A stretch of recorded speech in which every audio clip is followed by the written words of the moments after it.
Alrighty, and welcome back to WRP's live play of D&D's Shadow of the Dragon Queen. What is WRP, you may ask? I'll tell you.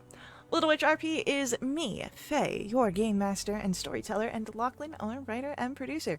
We are a couple who love role-playing games and sharing stories with all of you so much that we quit our day jobs and created our own company so that way we could create high-quality TTRPG experiences full-time. We've been very fortunate along the way to meet many awesome, amazing players who have joined us on our adventure, including the players with us tonight. And you can join them in all the fun. To get started playing with us, just join our Discord and website community where you can sign up for games, meet us and all of our players, talk about your favorite characters and stories, and even roleplay on our forums. We've got plenty of games that happen every day, Monday through Saturday, so that way you can play in our Mortal Guardians episodic campaign and fight back against the evil Coven of Zol and their dark masters from the void beyond the stars. We also offer high-quality custom quests, magic items, our Burning Veil campaign that runs alongside the Mortal Guardians, and of course, our playthrough of D&D's Dragonlance campaign. So take a moment during the game to join us and introduce yourself. We can't wait to see you at the table. Now, speaking of the table, let's get started with tonight's game. We return to our adventurers, successful in rescuing one of the scouts that had sent the distress signal. And you are also successful in defending Iverhold, and perhaps securing some aid for Kalamun's forces through some familial connection. As you had rested in the keep, you are now making your way back to the city. And we left off where you all saw a group traveling about a mile off from where you currently are, also heading to Calamon. They seem to be soldiers in a march.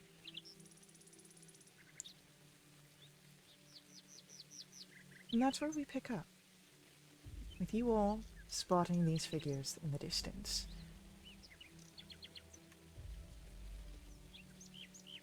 How many of them are there? Not very many. It's a small group, maybe a few dozen, if that. A few dozen. Yeah, like 2 or 3 dozen. Yeah, anywhere from 20 to 50. When compared to some of the larger groups you've seen, I want to say you asked if they were wearing black. Yes.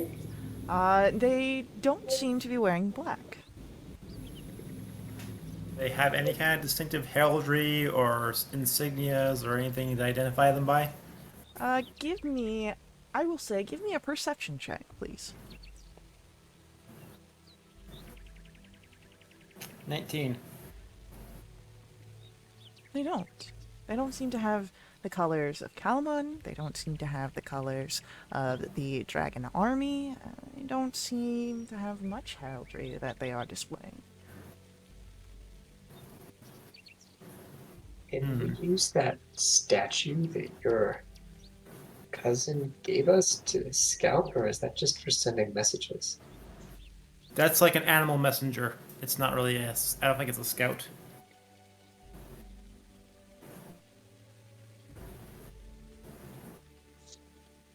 We could use the Fargab to see if what's his name knows about them expecting anyone.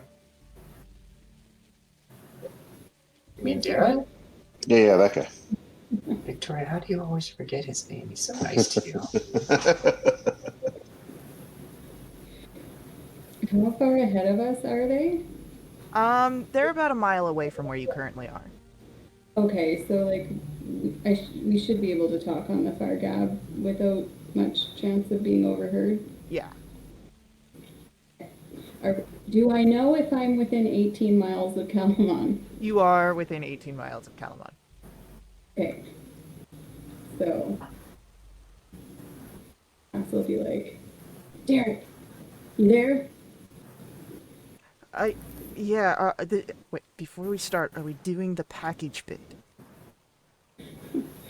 Um, not this time. It's not regarding a package this time. Okay.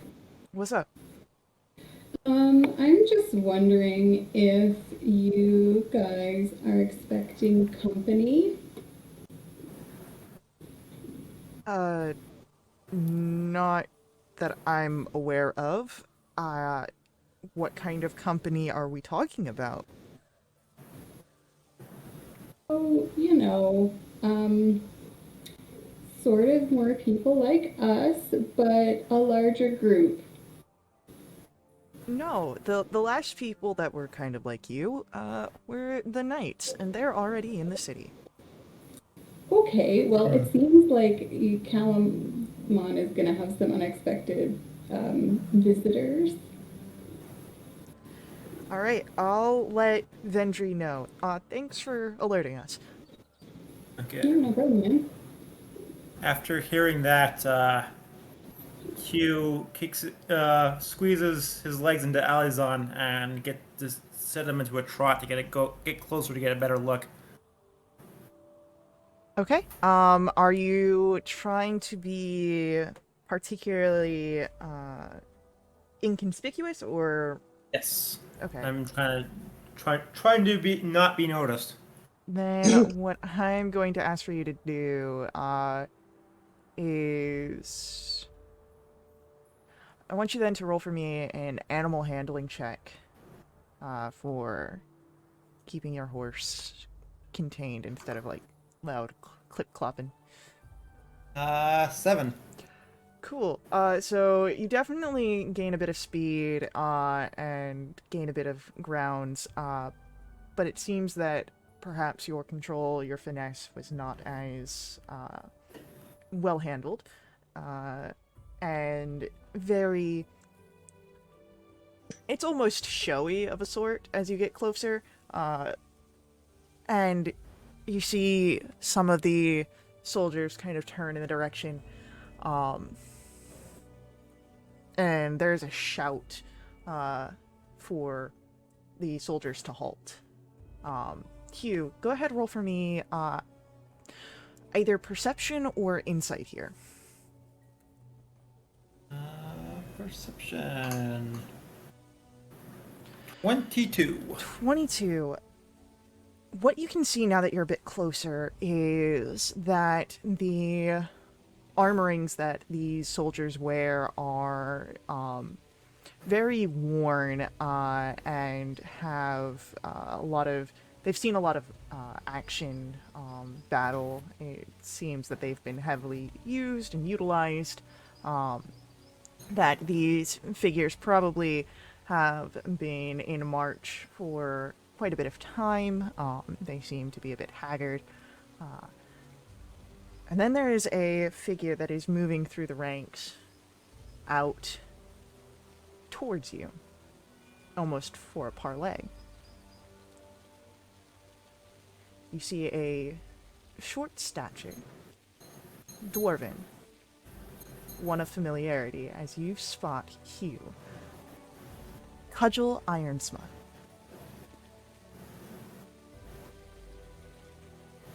Oh, was that one of the mercenaries from way back? She was the friend of Ispin and Becklin, the one that was the head of the Ironclad Regiment. Okay, well, Hugh keeps up the trot to move into parley distance. As you... Do you signal to your companions, any, that there doesn't seem to be too much of a threat, or at least that you Yeah, recognize? I give him like a arm wave to like, come follow me. Alright, you guys see where Hugh is trying to wave you over. I'll lean over to Vass and Rue and say, "Do you think he had a plan for if that was hostile really fast. Probably not. Yeah, yeah. I Not think great at communicating sometimes. I think his plan was to be stealthy. I don't think it worked. Man, I heard him coming like 2 miles away. The scout that you had saved, I mean, I'm just going to speak off my experience of, watching you all. You seem to just kind of rush into things. Okay, so Lucilius, we didn't ask for your opinion. You seem to be kind of asking the whole group. I'm sorry that you thought that.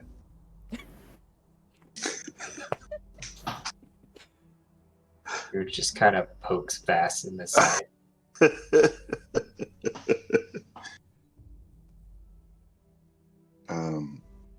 I mean, we got to catch up though, right? As you turn your horses, Rue, you just kind of ride along with Vass. Plot twist, Rue's the one driving the horse. I'm using my speak with animals to actually talk to the horse. Vass just thinks he's driving. Plot twist, Rue is the horse. That's level 5, right? As you guys make your way over, following behind where he was made at the ground, you all see Cudgel Iron Smile there, now in a parlay distance. Ah, well, it's good to see that all of you made it out. Where's Becklin? Becklin, I don't know if you heard that she got taken. We were able to split apart, make the rounds, but these are all that's left of my men. Now that you guys are closer, you can see that there's maybe about 30 or so figures here.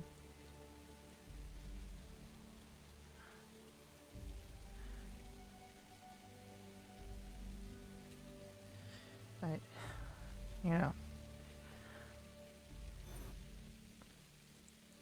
we've kept an eye out for her, but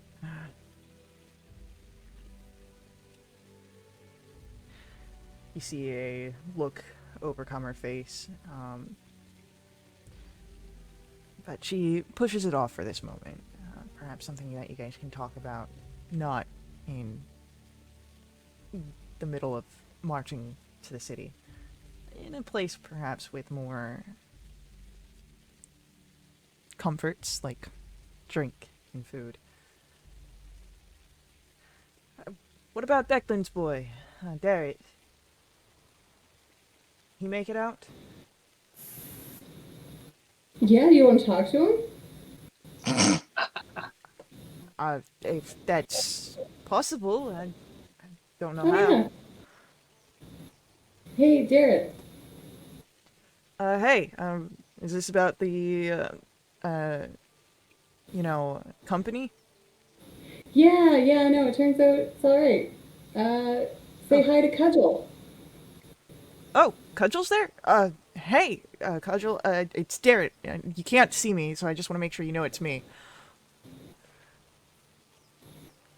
Cudgel, kind of quite intrigued, raises an eyebrow, and I speak to this, and he hears me. And as you're saying that, Vass, Darrett also says, yeah, I can hear you loud and clear. Thank whatever is out there, and she made it out. I know Becklin would be proud of you. All of you.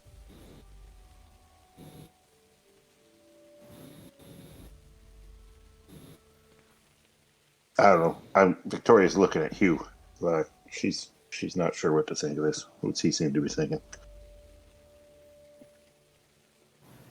Why don't we have Victoria roll for me an insight check here? Good. We can do this. Oh, I'm 15. And Hugh, what do you think a 15 would read off of your current disposition? Would say that Hugh is cautiously friendly to these previous people they've dealt with.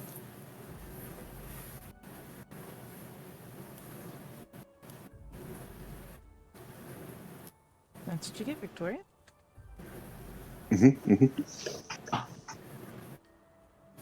Yep. Rue leans over to Cudgel and just says, "It's a gnomish invention." Points at the far gap that's on Bass's back. That makes a lot of sense. Well, we, we're heading back to Calamon. Are you doing the same?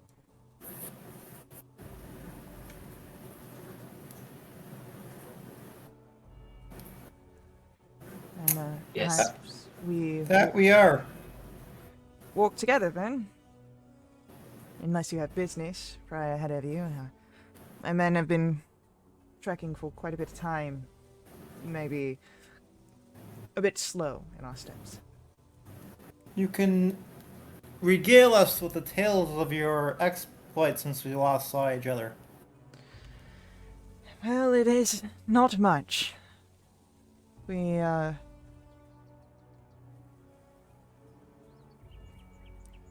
We've taken a winding route after what happened at Vogler.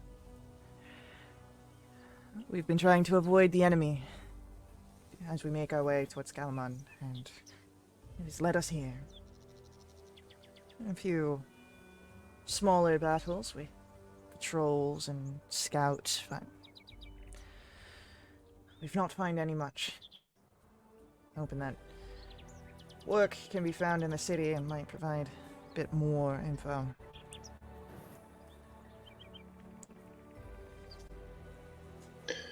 Are there any, obviously, any wounded, like maybe more than superficial wounds? Most of the wounds seem to be superficial or are in the process of being bandaged up. Nothing seems recent enough that it is a major detriment. Right. Well, Victoria's looking just in case she can share some healing, Yeah, most but only if it's really needed, right?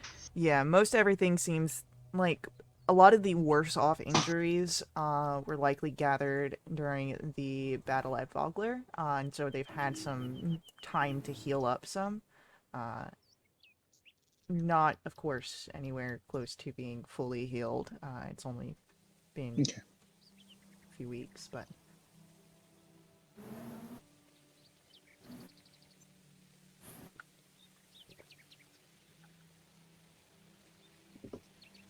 you make it then to the city. Not terribly long. And you are able to break towards the Castle Calamon. But as you're, parting your way officially, Cudgel looks to you all. Hey, if you want to catch up more, talk, you can find me at the beacon.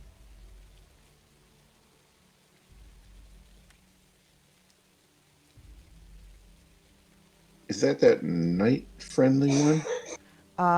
The steady beacon is the one that has a lot of the Calamon soldiers and off-duty troops that spend their time there. Oh, okay.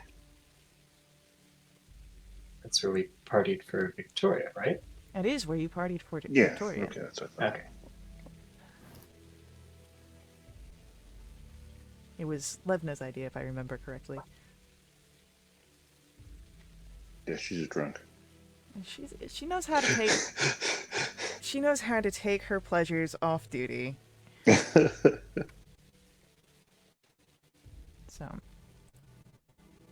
as you are back in Castle Calamon, let's go here and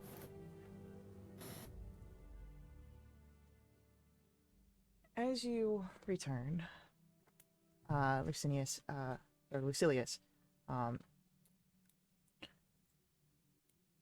makes his way to Vendry's office, gives his reports, which means that you all will be awarded with 100 gold pieces each. So, you guys are thanked by the Calaman's leaders, as this is important information.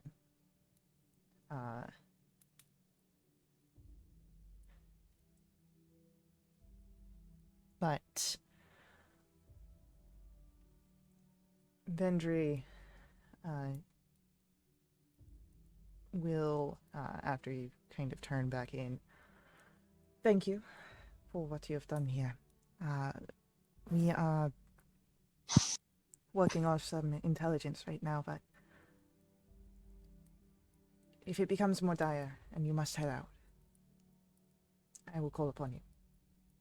Otherwise, you have a bit of free time in the city for your own pursuits.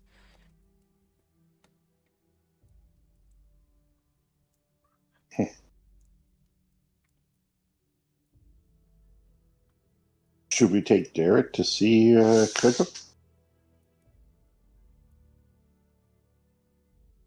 If that is what you would like to do, it's easily done. Well, shall I ask the others? Sure. I think I've got some other stuff I need to attend to, but you're welcome to go on a date with Darren if you want. Date? I'm not a date.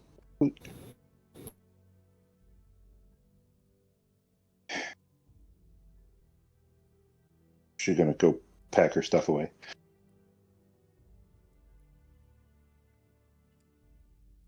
So, Victoria makes her way up to where you guys stay, to put away all the travel gear. What about the rest of you? What are you guys doing, if anything? I'm assuming you guys returned your horses, yeah? I don't know, unless there's somewhere else we can hide them. Just bring the horses into the castle, it's fine. He was taking care of his own horse and arranging for it to be taken care of at the stables. The rest were, for convenience purposes, he wants his horse. Usually enough time that you're able to arrange something with the stable mistress. I want to say we've got stabling costs in the...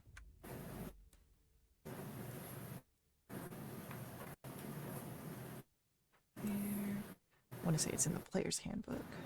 Oh, right. But we borrowed these horses. You mean the one that you brought? Got it. Yeah. Yep. Makes sense.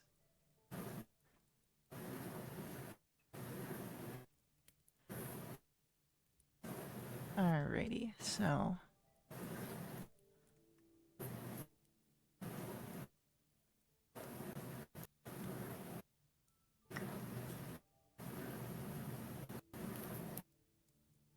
I will look into that, because I want to say that there's a cost for...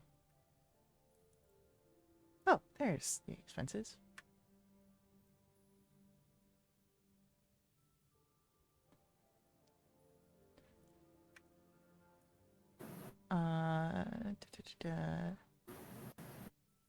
Alright, I'm actually not finding it. I'll find it later. It'll be fine. But yes, you're able to get that set up with the stable master. She finds an open stable and puts it down in your name.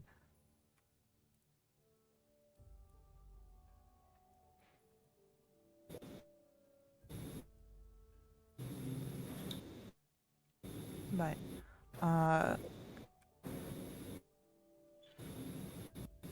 what would be Vash or Rue's plans? I think I got an idea of what Rue is doing, but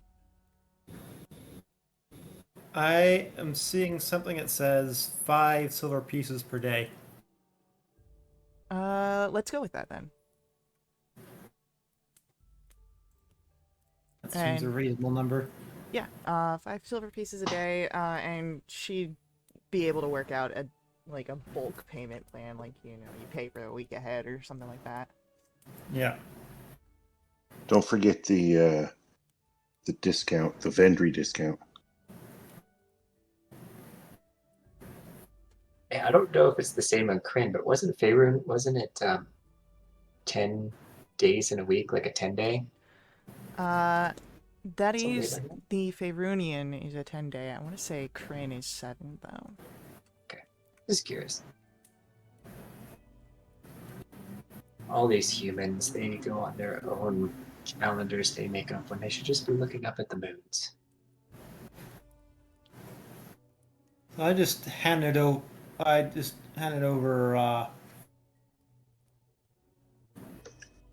5 gold pieces to assume that covers me for a 10-day. Sounds good.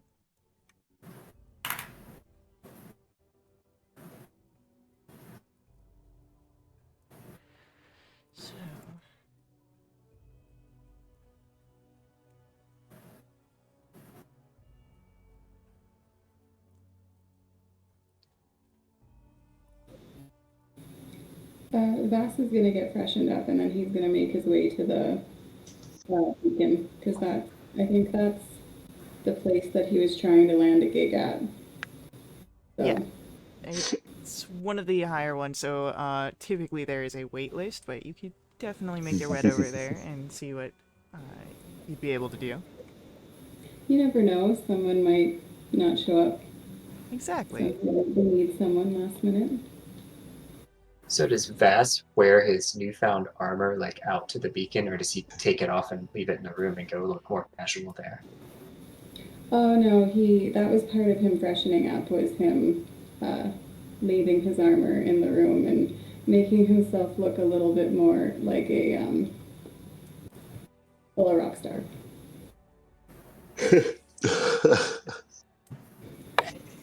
Perfect. I think that Rue would bypass going back to his room because he doesn't really carry much stuff anyway. He just lives off the land, and he wants to make his way. Don't you snortle at me. He wants to make his way to, I believe it's like kind of, I don't know if it's like the trades district or whatever, but I believe there's a leather worker that's across from the blacksmith, right? They kind of have that bickering relationship of dwarven cousins.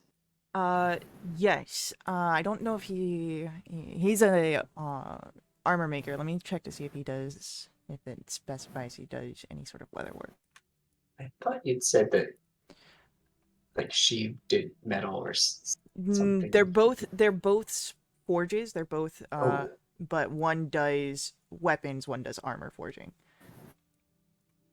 maybe I'd still go there and ask them where I could find a leather worker then. Yeah, because all right, yeah, that's the twin forges that stand across the street from one another. Tyria works with weaponry, who we had spoken to with Hugh and you as well, Rue. Looks like it just reconnected, but we might have an ad that will start. Okay, yes, we're back live. And I will keep an eye posted on the ad. Alrighty, so yes, you head over towards the Hammer Strike Forges, and do you alter yourself this time, or just go as yourself? I'm just gonna go as rhubarb, classic rhubarb. Hello there! Don't see many of your folk around here. What can I do for you? You looking for armor? I'm looking for some leatherworking capabilities. I mean, I know they make leather armor for some people. Do you handle that? Unfortunately, metal is my specialty. But I think I might know someone. Here. And he'll wave you into his area as he pulls out a, there is a... Oh my gosh, I love that comment. He pulls out a heavy book, it's sort of like a catalog, and as he flips through it, you can see like it's all handwritten notes of different contexts, and alright, are you looking for leather armor? Are you just looking for leather working? I know, I just need someone to turn some hide into a belt for me. okay. And so he goes flipping through his book, and as he's doing that, I do see where we've got an ad from the drop coming up. So stick around here real quick. We will be back here shortly. We'll see you soon.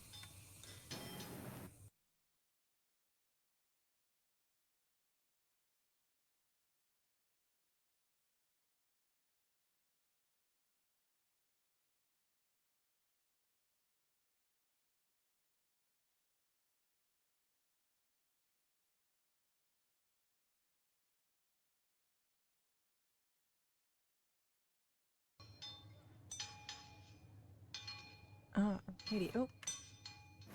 Let's get back to the faces. So, we are with Rue at the Hammer Strike Forge, speaking with Cadmus here, as he's flipping through the pages and stops and... Aha! This guy. He does more of the belts and the jewelry work and things like that, smaller things. He'd be the guy that you're looking for. Okay. Does he have a name? Or just this guy? Oh, sorry, that's on me. And he picks up. You're gonna want his name's Ranrik, and you're gonna head down back into the main the market space, and you'll take one of the turns off. There's a bakery right by the turn, and then you go past that. You'll see him. He's got his name outside of his shop and everything. Thank you very much. Looks like you have some fine work here. If I ever need some metal stuff, I'll go. Of course, and if Be you sure to have, thank you. you know, any friends, family, next of kin, just send them my way as well. Most of those are all far away. Tell them to come make a visit. It's worth it. Okay. Rue humors him. As Rue, you are heading out, you hear from across the street. Hey, if armor ain't suiting you, you know, you can always get a weapon. That keeps things away from trying to hit you.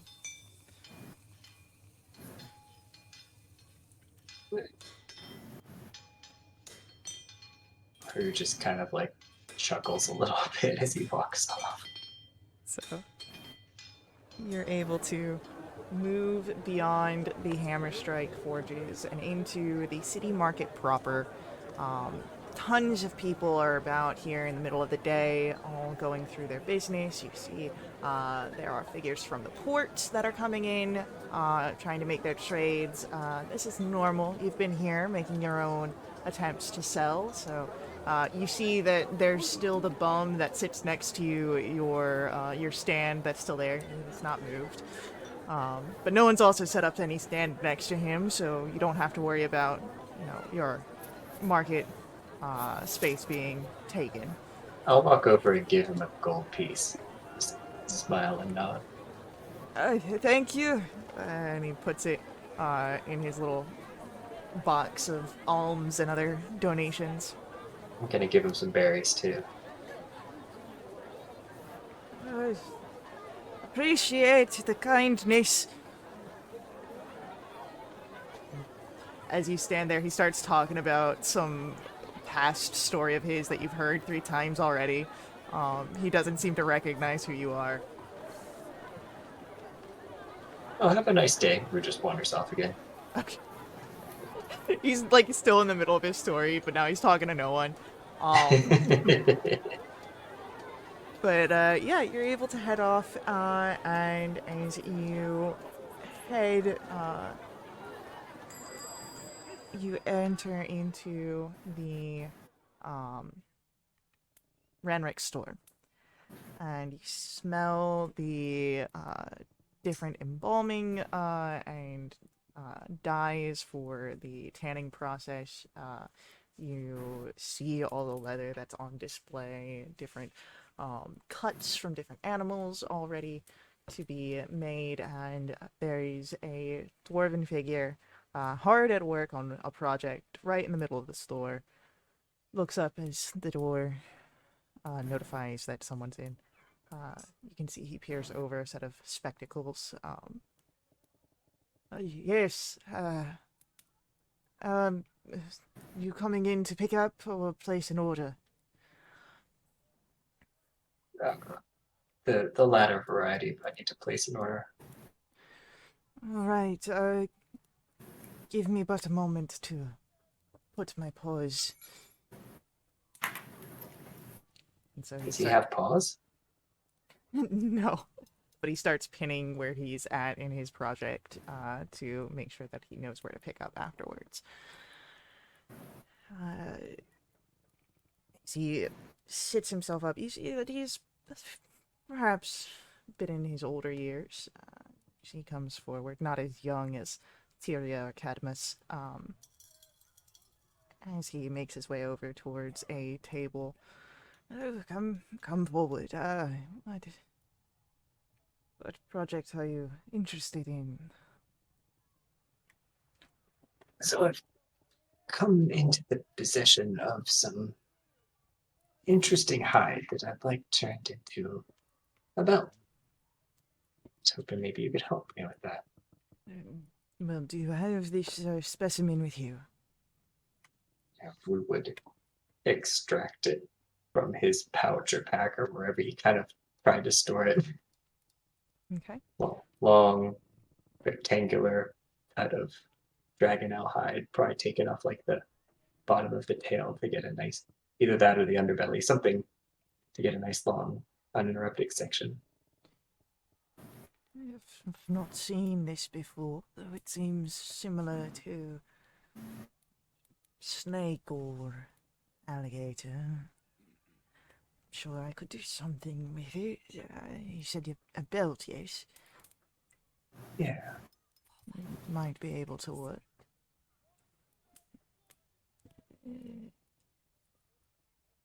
Is the hide red? It was a red dragonelle, right? It was a red dragonelle, yes. Yeah, it was, I'm really kind of looking to accentuate the natural color to kind of send a message of that redness. We could probably add a bit of red dye to the process. It'll lighten up in the tanning, but we can make sure that it is bright and intense per your specifications. I trust your judgment, Master Craftsman. It will take some time, but you've brought it to me. It's not the ideal state, but it is well enough for someone bringing in their own collected. Me too. I've worked with worse. It'll probably take me about a week. Take your time. I'm in no rush. Maybe I'll have more where this came from, depending on the state of affairs outside the walls. Yes, nasty things. Oh. I'll get this on the Rex to start drying. Was there anything else?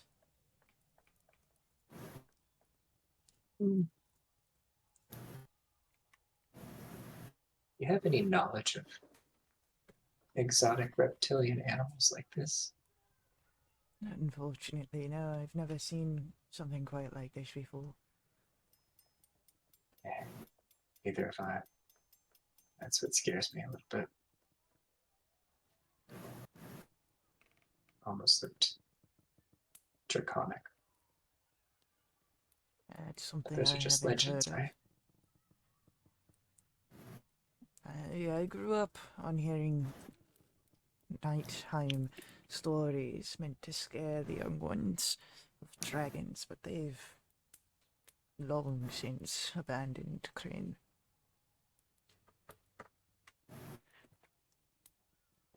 My tribe's stories say the same.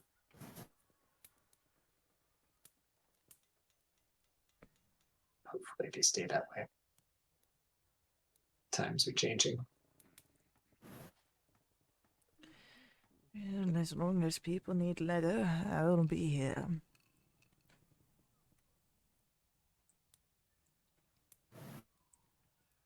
You know, Drew's trying to rack his brain if like Vass has like fun leather boots or a cool leather belt that he wears. Didn't Vass buy something in one of the stores? The only thing I can think of that he's purchased would be when they were looking for clothes for the funeral, and he got a cloak that had a leather hood and shoulders, I think, from Hope. Yeah, I knew he bought some sort of leather apparel. Bass definitely has leather apparel.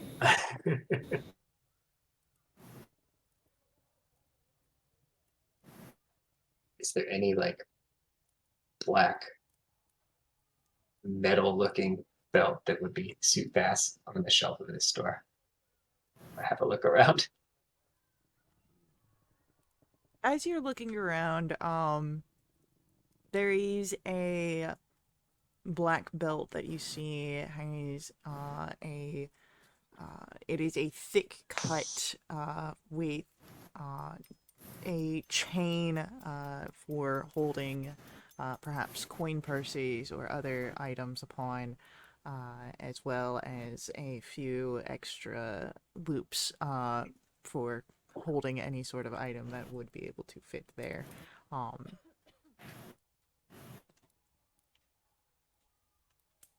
And Not chained to hold the massive codpiece it needs.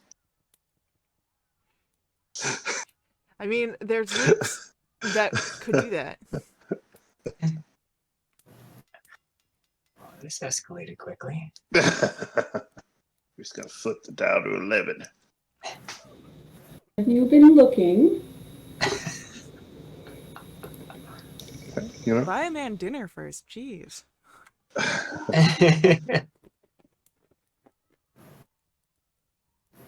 uh, Redrick, how much for that aggressive looking black belt over there? Oh, that one, that would be about 2 gold. No, I'll take it. And speaking of price, for your commissioned work, it'd be about on the order of 20 gold pieces in total. I will need a deposit of 5 gold to start the project. Yeah, Rue just gives him the full 20 gold. Thank you. And 20 and the 2 for Vass. Would you need a bag for your purchase? Yeah, that'd be nice. He goes over, takes the belt off the display, packages it in a small paper bag, folds it over, and hands it over to you. The name on the order is Rhubarb. Rhubarb, yes. Like the herb. The one and only. Excellent. Look up spelling. And he just writes it down. However he wants to spell it is fine with Rue. But, as you collect this, is there anything else that you do in town? Or do you head back towards the Castle Calamon? I mean, I want to go to Wyans too, but I want to let the others have a turn to do some of their own Oh, stuff. well, no, I know. I was gonna do a transition for where you walked then. Okay. So you heading over to Wyans? Yep. So as Rue, you make your way over to Wyans. Vice, you found yourself at the Steady Beacon. Right on.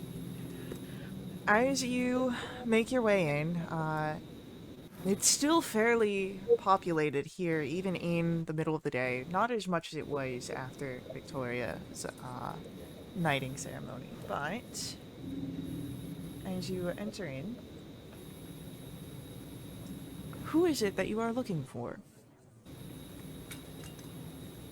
He'll look for Cudgel at some point, but he does want to try and find whoever is in charge of organizing the performers. So, as you ask one of the staff figures to see who would be, oh, you'd be wanting Jessen. Give me just a moment. As you wait, a figure comes moving down, and you see a just past middle-aged figure with heavy scars, but still a thick, muscular build. And as he walks, you notice that he walks with a limp. And looking down, you see that one of his legs is a prosthetic leg. And I was told someone was asking for me. You must be Jessen. Jason Thord. Pleasure to meet you. And he puts his hand out.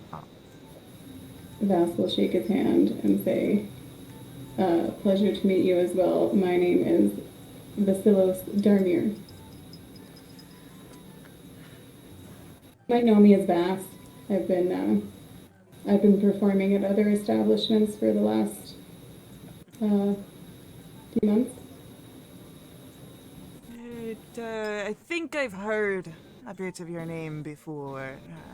There was you performed a ballad of Vogler that went quite wild, yes? Is that you? Yes, that is me. Oh. What can I do for you today, Vice? I am just wondering if there are any openings for me to perform at your lovely establishment. So this is business. Well, why don't we take this up to my office? That way I can look at my calendar. Sure. So, as you follow where he leads, it's not terribly far from the main area. Just behind one of the storage doors, you hear the kitchen nearby, and the workers chattering in there, but it's just mutterings at this moment, nothing clear. And as you sit, as he sits down in his own chair, you see that he clears off the desk, and there's this massive sort of paper calendar. Alright, is there a time frame that works best for your schedule? I know that some minstrels and musicians seem to have a particular timing that they wish to focus in. Well, I do other things besides performing. I'm also working for the city guard, so my schedule is a little bit sporadic, but I do expect to have some downtime in the next little while. So I'm not sure how soon you have an opening.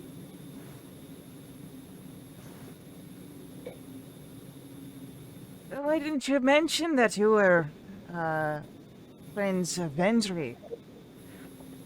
Oh yeah, Good friends, great friends. I can make something work for such an accomplished bard and a friend of Endry. As he starts looking through. I could get you an opening in our dinner time slot 4 days from now. That would be great. Much appreciated. Alright.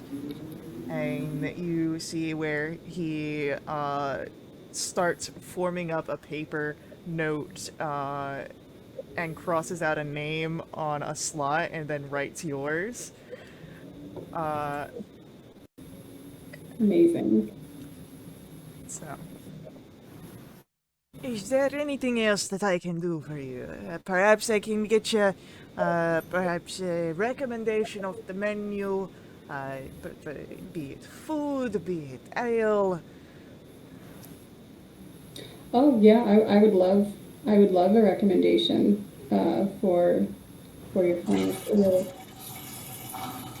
We make a fine ale in-house that most people, they don't know to ask for. They just ask for whatever is the cheapest, you know? This one's a bit more on the pricey side, but it is well worth it. It goes great. We have a lovely fish fry that is set alongside fried potatoes as well, and served with a slaw. It's a wonderfully refreshing meal. That sounds like it would hit the spot right about now. Alright. Find yourself a table, tell them that you want my special, and I'll get this set up. Thank you very much. So, It's been a pleasure. you are able to make your way out and into the main portion of the steady beacon, and it's about this time that you see Cudgel kind of coming down from one of the higher rooms on the second level, probably some of the residential areas, and you could probably catch up a bit over this lovely Jessin special. Yeah, for sure. Just out of curiosity, when you said that Vass noticed a name was getting crossed off, Uh-huh. did Vass happen to see what the name was?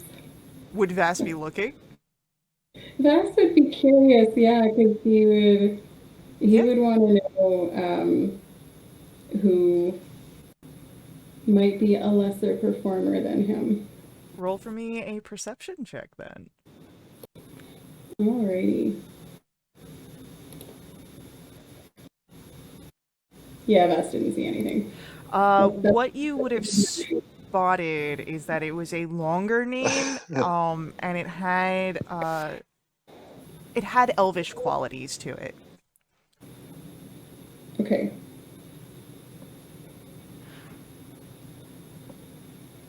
So, Vass, you're able to take a seat and get your special. Cudgel is there as well. Would this just be like a general sort of catch-up kind of situation? Yeah, he'd probably ask if she's eaten yet. Honestly, Or maybe I can't remember. Did she? she's a dwarf. She's not eaten yet. She's just she got into the town the same time as you guys did, and so it's probably just now getting settled in. Okay. Vass would say that he's gonna have the Jessin special. Jessin special and ask if she wants to join him. I do a lot for something good to eat right now. It's sitting down with a friend, least of my concerns. And she sits down as well. Yeah, so he would ask, general catching up questions, like what's been happening since they parted ways in Vogler in the chaos, and he'd probably ask if if they solved the descent in the ranks issue that they had. We did. It seems that after that fateful day, uh, everyone that's left is loyal. And we've lost a few more in Vogler. However, I think we've made it out. There was a few skirmishes on our way trekking here, but most of my men are capable and able to survive. So we've done well enough on our own, but I think we are ready to enjoy a bit of city living for a little bit at least. Yeah, and I guess Vass would, fill her in on some of the goings on that have been happening with the Red Dragon Army in the last little bit. Just so she's aware that, yeah, you might be able to do some city living, but we don't know for how long. Yes. I guess enjoy it while you can. It's how you're supposed to live life. And it's at this point that your drinks are kind of coming out, and so she actually even makes that a toast. But it does mean that I'm growing more concerned about Becklin. Last I saw, she was taken by such horrid soldiers. Those beasts in the night. I can only hope that she's doing all right. Yes, I hope so too.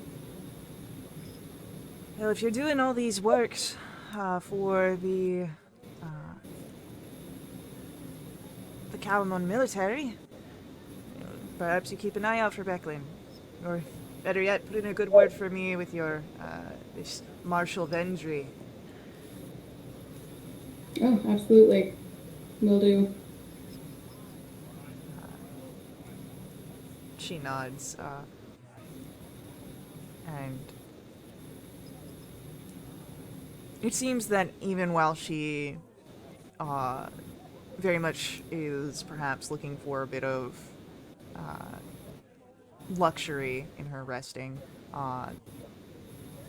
that Cudgel is not one accustomed to just sitting idly and will probably go out looking for something perhaps in the next few days. Okay.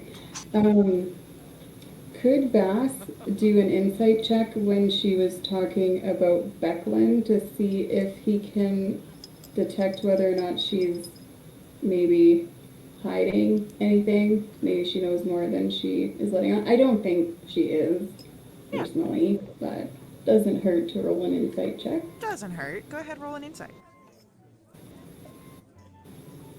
15. With a 15, what you read is there's a bit of melancholy. There's concern, there's a despondency, but there is also that hope when she speaks of Becklin. So she doesn't seem to know more than what she is portraying, and she does very much think that there is still hope here. Like, not all is lost. Mm-hmm. Would Venji know about Becklin? Like, is Becklin well known? Becklin would be somewhat well known, as Becklin traveled with Ispin for a while. Right. But I mean, she's not like, rock star level of famous. Vast level of famous. Been. But okay, no, Vass is just gonna make a mental note that when he sees, why can't I think of words today? Venji. Vendry? Yeah, when he sees her again, he'll mention that that Cudgel's in town could be someone that is looking for work similar to what our crew is doing, and he would also make a note to mention, if they haven't already, which I can't remember if we did, to keep an ear out for reports on if anyone has if anyone sees Becklin,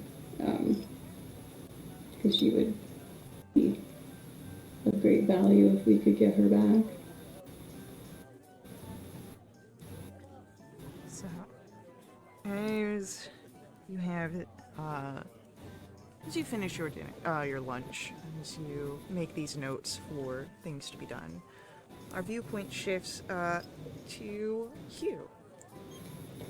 Hugh, you have set up a stabling deal with the stable mistress for your steed, and well, the day is yours. It seems that Vendry has given you a bit of leave while work is being investigated and sorted out.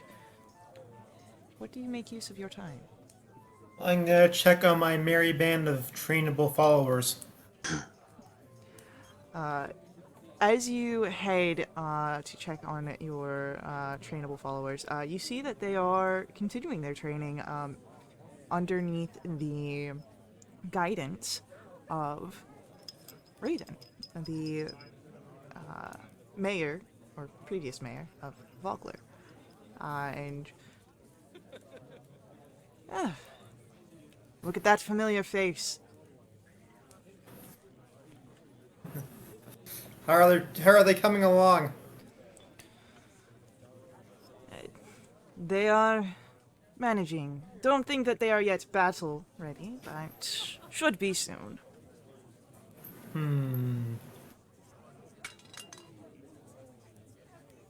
Oh, Hugh is having to look over them. His ideas they might want a really stalwart one to appoint as a standard bearer. He's looking at any very young and promising ones to maybe take on as squires or apprentices or something like that. He's just kind of doing an inspection on their individual qualities right now. Go ahead then. I would say, perception or insight, your choice. Alright, let's go with perception because that's my monster one. And that's a 20. Heck yeah. As you watch over their forms, they are fairly well. Not, of course, the perfect trained soldier, but they've only been under these trainings for a very small time comparatively. And so they handle themselves well enough. They show promise, especially those that are younger, more hardy. But no, none seem to be perhaps bad. It seems that perhaps Raven has weeded out those that would be able to utilize their skills elsewhere, kept only the cream of the crop. Okay. Well, I'm gonna suggest that since none of them really stands out, I'm gonna suggest to them that they elect a standard bearer to be the kind of the on the spot leader of them. And I'm gonna provide them with a banner for carrying the battle. Amongst them, they kind of nod, and of course, yeah, we'll look over it. Okay. I was expecting some more enthusiasm for it, but you guys do you.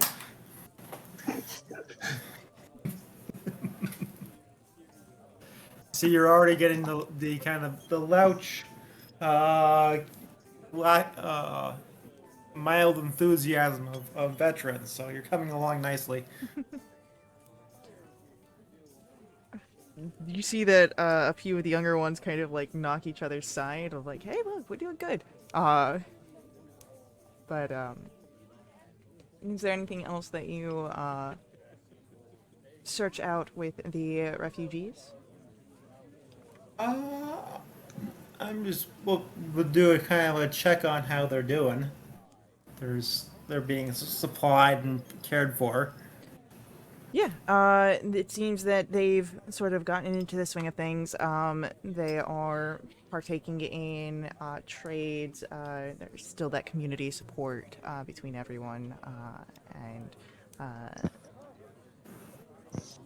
they help where they can.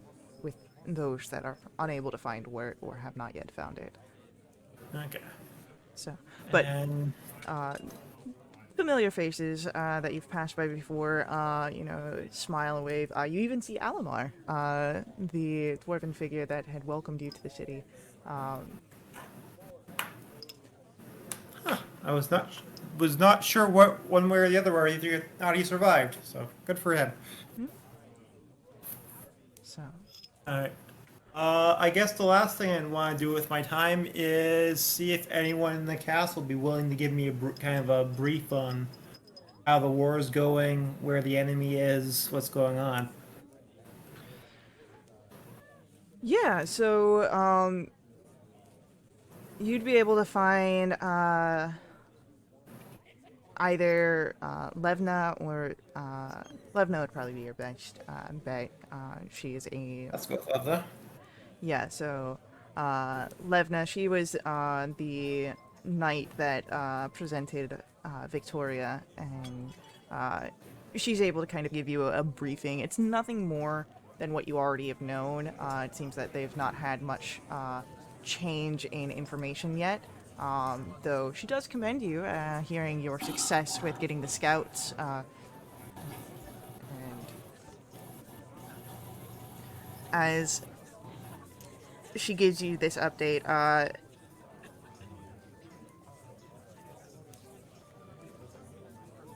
she,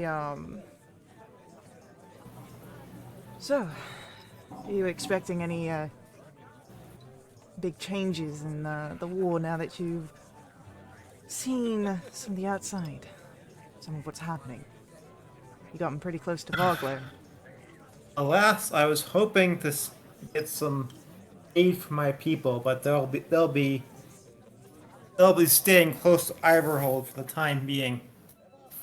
And I gave her a quick rundown of what I think the rough strength of my cousin's forces are and their position. They should be able. I think they'll hold out just fine, but we can't expect any support from them for the moment. Bit of a shame, but I can understand. Out with the Blue Dragon army that we had been dealing with, it was much the same.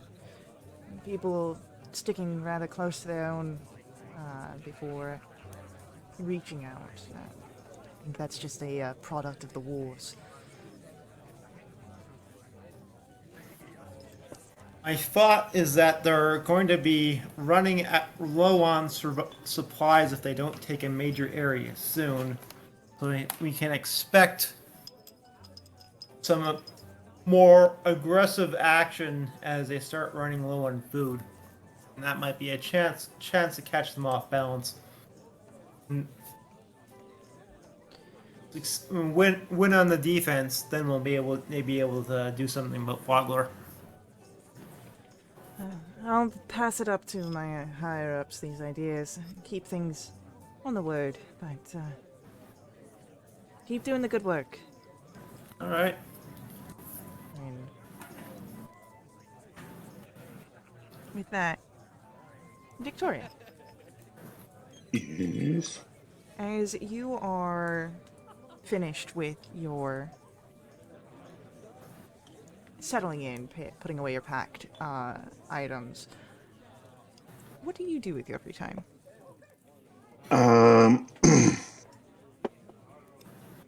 Well, I mean, okay. All right. I don't know how to go about this. Okay, so she can find Darren. Easy enough to find Darren. What time of day is it? It'd be about middle of the day. Oh, geez, it's early. Yeah, you guys set out in the morning and you went by horse, so. Okay. Are you busy, Darren? Not particularly. Why, is something come up? Well, not really. Oh, then you kind of see him relax a bit. Then, no, I mean, I'm still free. I kind of thought that you might want to go see Cudgel at some point. Yeah, I was crazy hearing her over the far gap, but, you know, it would be great to see her again, talk to her. Yeah. So, I mean, maybe tonight we'll go. Oh, she's staying at, um, oh, what was the name of that place? That place we went Steady beacon. The steady after. beacon? Yeah. Yeah, easy enough to head over there. Well, I mean, I guess it's too early now, but we should go. Yeah, would you want to, you know, go together with me? Yeah, I was kind of getting at that. Sorry, I guess I kind of jumped the gun. Um, no, I guess I wasn't making myself clear. You don't have work to do? I mean, I do, but I'm a liaison to Vendry, so I'm just kind of on her beck and call, and otherwise I'm just kind of helping out the castle guard here, so I mean, I can make time for my friends in my schedule. Okay, and what time would you think that we would head over see Cudgel? I mean, would you be fine with heading over at 6 bells? Sure. Okay. So that's later, and it's midday now. So I mean, maybe um we should do some training. yeah, if you would like to spa, we could definitely do that. That's what I want to do. Yes. Okay, yeah, let's go get to the training yard. So, you two are able to head out. You see that there are other guards of Castle Calamon that are here, the city guard. And as you're able to look about, they do have practice weaponry available, if you'd like, or we can, you know, practice with our actual weapons and, you know, just not kill each other. I think practice weaponry is good. Okay. And the two of you head over. You're able to pick up your preferred weapons. He goes for a shield and spear. Well, okay. No, she'll grab like I guess like the log sword equivalent. Okay. And what we'll do here is we will make Oh, opposed checks oh. to see who beats off in the training. And we'll go for rounds. And so as you guys take your space in the training yard, all right. So best 2 out of 3, or do we want to go further than that? I mean, yeah, well, sure. So, as you enter into your first round, go ahead, roll for me an athletics check. Okay. Athletics. We can do athletics.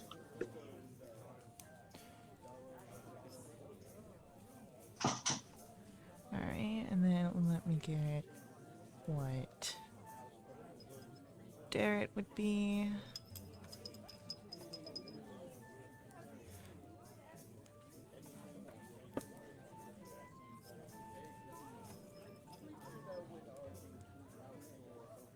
I had closed his stat book earlier because I was like, I'm not gonna need this. Alright, so,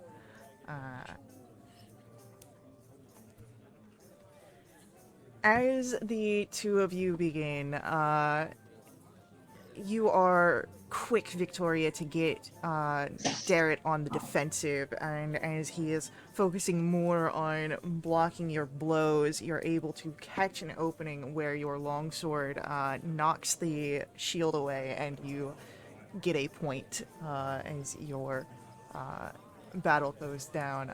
You win the first round. Now, she doesn't want to be mean or anything, but can she make sure that he's aware of the hit? Yes. Okay. Yeah. No, you guys are definitely like this is contact, but that's why you have the practice weapons. So it's not like you're full out bullying each other. But as you're successful in the first round, he shakes it off, goes to pick up the fallen shield. All right, that's why we said best 2 out of 3. You got the first one. I'll get the next. Okay. So, let's go for another athletics check. Oh God. All right. Okay. All right. This one is a very close call. The two of you clashing together. It goes blow for blow. You're each blocking, defending. There are moments where he has you on the defensive, moments where you have him on the defensive, and just barely are able to catch his footing and slide him down.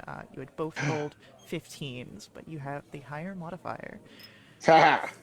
So, wait, so I win? you won. Just barely. It was going on for a long match. Yeah. You might have thought about calling a draw, but you just managed to slide his feet underneath him, and he falls prone. Okay. So she'll kind of toss the sword and help him up, and she'll say, I kind of needed you to be better than that. Better than that, we were blow for blow most of that fight. So much better than my first one. You have to give me that. I don't have to give you anything. And she'll drop the shield. She's like, I'll see you at 6. And take off. Derek just kind of stands watching and would start to go put about putting away the practice weapons and shields. Yeah, that's right. Clean up. Okay. I don't know. You had to give her nightmares. Awesome. Okay, so then, like, round number 6 rolled around, head out to the bar. So Right? that would be where you'd be going. As each of you kind of come back, Hugh and Bash, Darrett would kind of pass by your ways and passing conversation lets you know that he'd be joining Victoria at the Steady Beacon later on to talk to Iron Cudgel, or Cudgel Iron Smile, and that, you know, if anyone would like to meet them there as well, you know, more than welcome. But, Rue, you have business elsewhere during this time. And you make your way to Lyon's Apothecary. It's about as empty as it always is, but you're only looking for one person. One person who is, in fact, there. So she's open. Sweet. She seems only to be closed during normal hours of the night, or perhaps on other occasions that you've not yet seen. Interesting. Yeah, Rouge is gonna go on and head on in. Yeah. Well, Ruba, was not expecting you quite so soon. But you were expecting me back, right? Of course. There's a debt. There is a debt. Rule. Let's settle this first. And he'll fish the 15 gold out of his pouch. 15? Or do you It was 15. mages charge interest? You're a special case. Your interest has already been paid.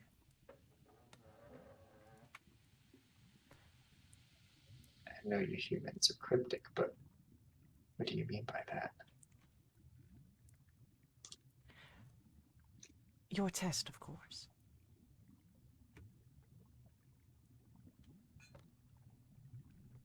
Indeed. You mentioned a test. Yes. I've sent word out to the mages of high sorcery. They are reviewing my findings and recommendations. I will alert you of their response as soon as I am aware of it. Understood. Yeah. Are there many other mages like yourself around this area? There's enough of them. Are you talking mages that are legal practitioners or more specific? I assume that you're a legal practitioner yourself. We had a bit of an encounter with some mages that dress kind of like yourself in the black robes out in the forest a few weeks back. It seemed like they were looking for magic users that may not be sanctioned by the group. Most mages of the black robes are find themselves a bit of bounty hunters, so to say.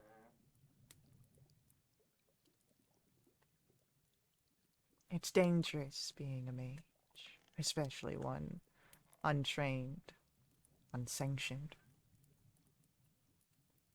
But not all of us are so interested in theatrics. Some of us wish to be left alone with our books. She looks around her humble shop.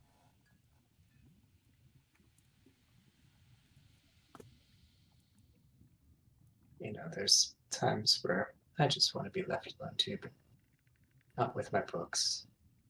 Just the forest, just the moons. You will find that you have many peers of similar nature. Not all mages of high sorcery are sparks and shows.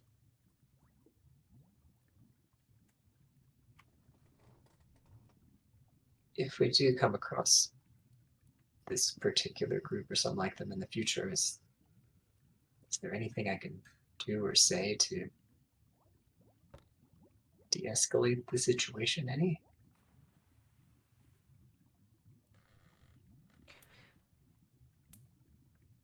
Roll a persuasion check. That's a 7. Unfortunately not. If found practicing magic while outside of the mages, it is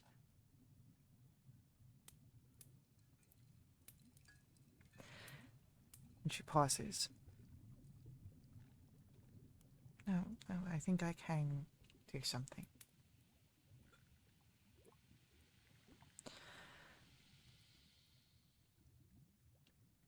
This is only because you intrigue me. And consider this another favor. she will move beyond her area and disappears into the back. And as she comes back out, she hangs a scroll. It's a few minutes that she was back there, but it's rolled up and she hands it to you. I will only make one of these. Do not lose it.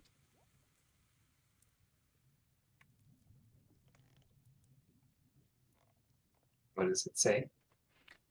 So you unroll it? No, I ask what it says. It is a writ of sorts. It marks you as an initiate of the mages of high sorcery, and it bears my personal stamp on it. So if you act up, this will fall bad upon my name. And no matter how intriguing you are, Rhubarb, I am not an enemy you want to have. Oh, snap. Somehow I don't doubt that. Thank you. I'll take your word for it. That what you say is on the scroll. Just can't be too cautious right now. It's outside the walls. There's a lot going on. Yes, I am aware of these tensions that are beginning to burgeon.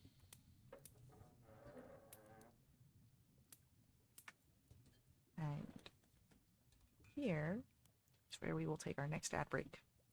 So, stick around with us. We will be back to pick up this story here very shortly.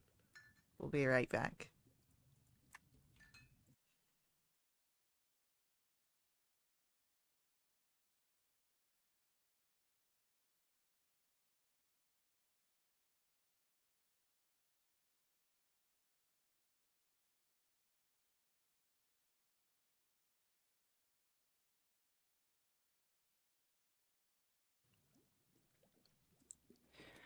All right. So, we left off with Rue and Wyand's apothecary. You have received a statement saying that you are a initiate now, officially, of the mages of high sorcery.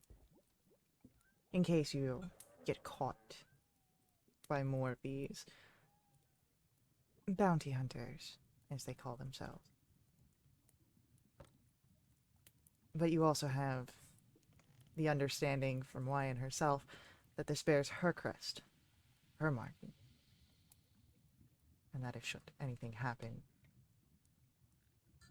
that puts her in a bad light. May not be the best scenario.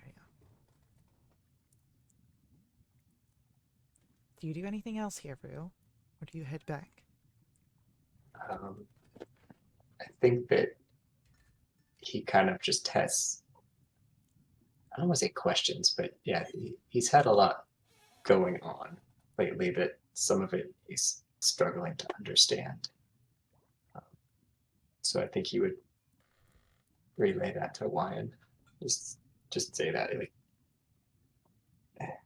there've been nights recently over the last few weeks where I've had dreams, unfamiliar dreams, not anything like I've had at home, and I can't help but think that it's related to like these new abilities that seem to be growing in me. I mean, my people, my tribe has been it kind of we all have some innate abilities to minor things, right? Like you can make noises and make little things appear. But I've always been a little different. That's why I'm kind of like one of the moon sages or whatever you want to call us of my tribe. But recently, I just feel like I've had more capability, both to help people and to hurt people. It all seems to come after some of these dream events. And he would explain in vague details, like the water red temple dream that he had to her. It is not unlike others with burgeoning magical capabilities. Especially when they draw on them more, causes the mind to fracture in cases. It is why we have the test. It's why we exist. To make sure people don't break. And of course, to make sure you can handle your capabilities. We push you to that point. And so, those that do break, unfortunately. But I think, I hope, Rhubarb, that you will prove to be someone who does not break.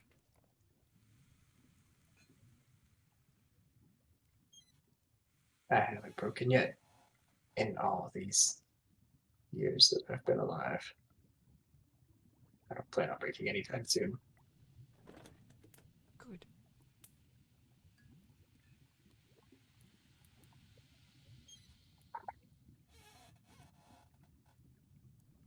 Then do you have any other questions or needs, perhaps, of some of my wares?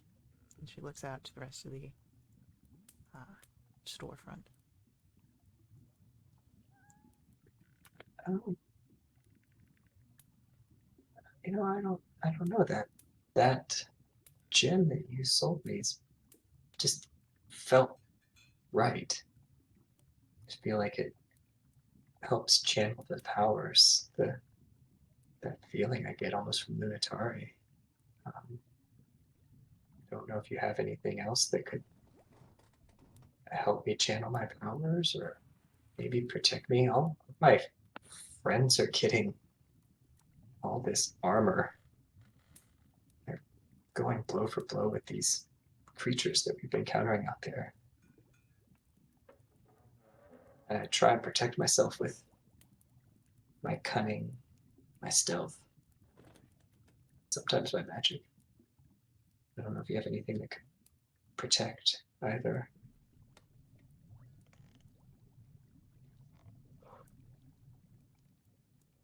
How do you... You say that your magic is innate. Yes? You do not study for it. It just comes to you. That's right. I feel like it just comes to me with the moons. I can try and teach you. I believe I have a spell that would be beneficial to you. But my ways are not the same as yours. I study for what I am capable of doing. I push my efforts to the edge and beyond.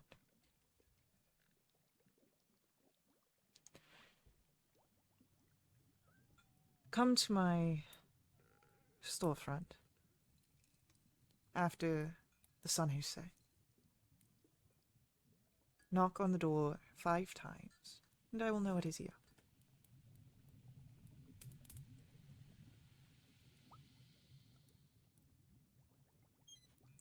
And we shall try. If I am unable to teach you, I will reach out to perhaps some connections, see if there's any other innate figures that I am in good standings with and able to draw forth for any sort of teachings.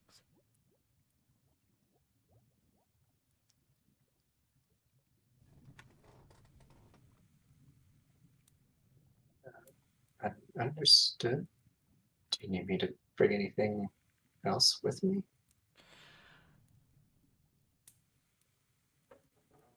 if you have a book and writing utensils, that is a bonus, but I do have extra if you do not. I don't know if we can write.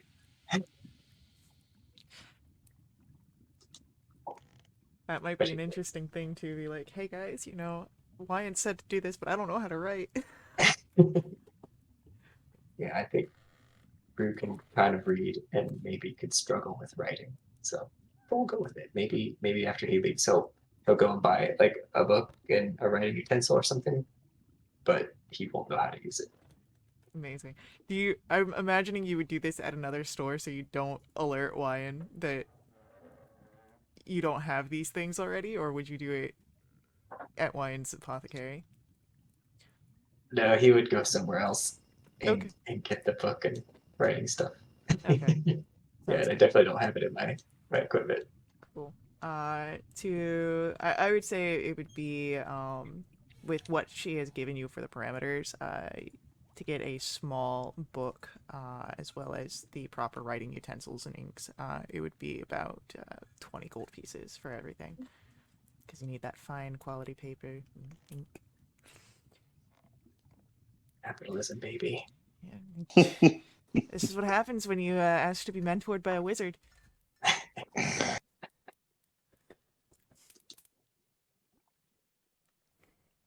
But as 6 o'clock comes, does anyone else go with Victoria and with Derek back to the steady beacon to meet with Cudgel?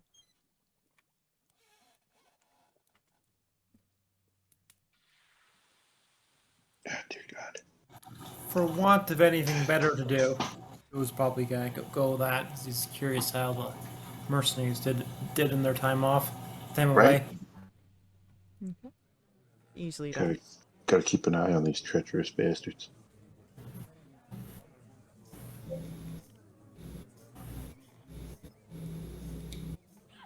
Gus was there earlier, obviously, but he'd probably want to stay into the evening to check out the other performers that are Yeah. on the bill.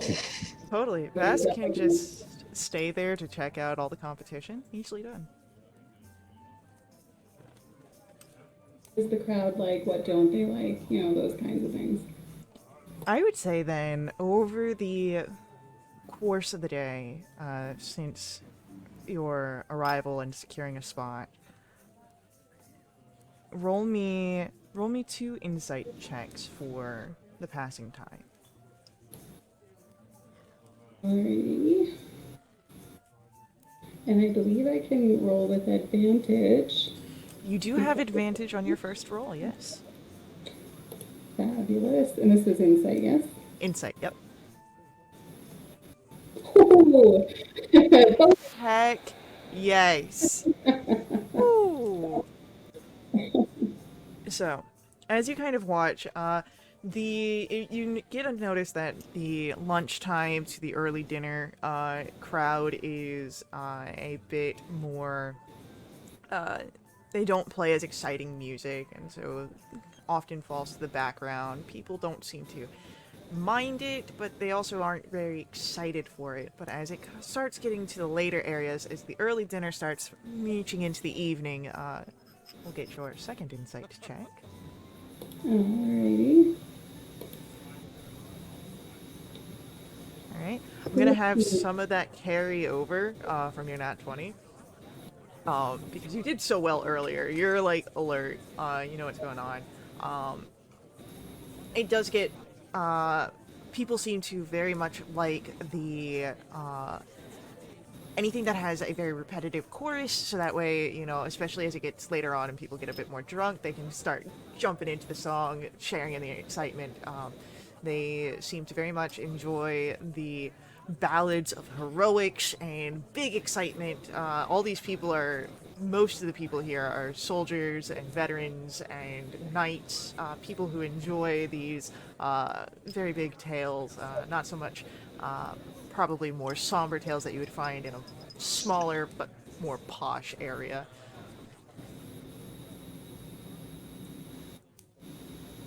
Very good. That's exactly what I wanted to know. Okay. Now, as six bells comes, Derek, he arrives to the fourth floor, Victoria. You ready to head out? Yeah? Yeah, is it that? I guess it's time. Yeah, six bells. Yep. Okay, she'll offer her arm. Uh, yeah, as you guys head out, arm in arm, it's a pleasant walk, and it's not terribly far, of a walk, from Castle Calmon to the Steady Beacon, uh, All those armsmen have to make it drunk, so you don't want them walking across the whole city. so, as you, arrive, Hugh as well, Rue, if you head over there, or if you just head back to the Castle Calamon. But Vass, you're already there. Cudgel is easy to spot, and you all are able to come together here in this moment. Anyone who would be present, at least. Is it? I go back to why is it sunset or after dark, right? Yes, so after the sun would set, so you still have a few hours at six bells before the sun goes down. Because six bells, 6 o'clock. Okay, yeah. In that case, I'd probably go to the beacon because I need to find Mass anyway. Okay. So, Rue, as you head over there, easy enough to find Vash. Yeah, Rue would walk up to Mass and just look at him and say, I was at a shop earlier and this reminded me of something you might like. And he hands the bag, the pouch or whatever that has the belt in it over. Oh man, this is so dope. Thanks. You know, I think my pants have a tag in them that says dope. I don't even understand what that means. That's right. Yeah, I remember that. I don't know why. I mean, maybe it has a tag on it so I know which side's the back side, but I mean, I usually can tell the directions of the pockets and, the hole in the front where, you do your business and stuff like Just that. thinking of Despicable Me when Gru's like, "Why are you so old?"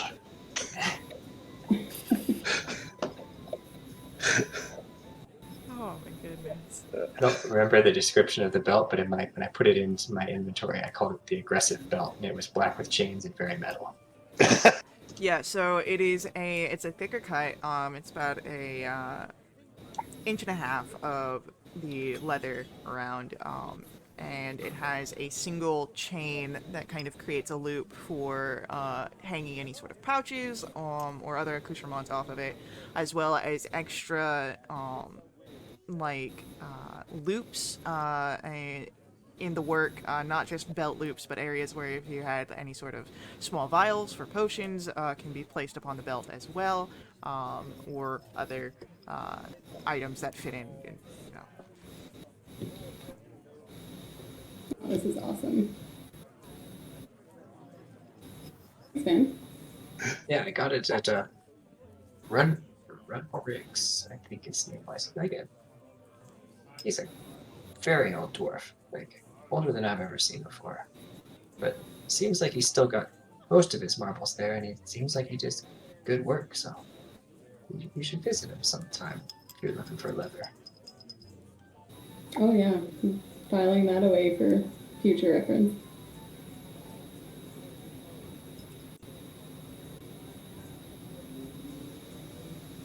Delete that from my inventory. It's all yours now.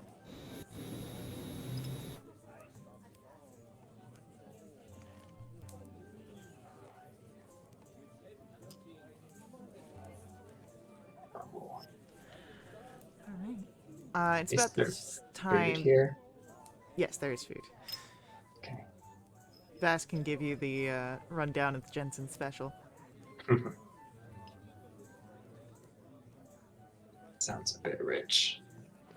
Unless Vass is keeping that a secret.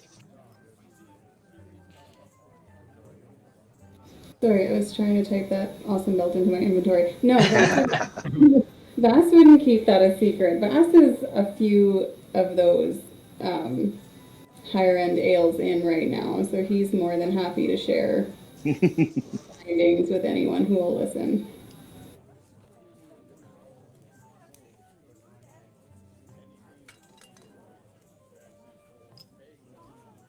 I mean, they did have a slaw, so you could get something that's a little less fish-based here. But most of the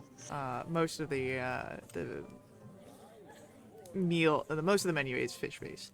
It's a very fish-heavy menu. Rue wants to try the special. He wants to order one before he has to go off. So, Hopefully not on an empty stomach either, of his own doing or the meal's doing. So, as you are putting in the order for the Jessen special, Hugh would be coming in around with Victoria and Derry, and can easily kind of join where Rue and Vash are. Someone looks like they've got the party started. As Derry looks over to Vass, sitting down. He'll sit next to Vass. Vass will just raise his ale in agreement.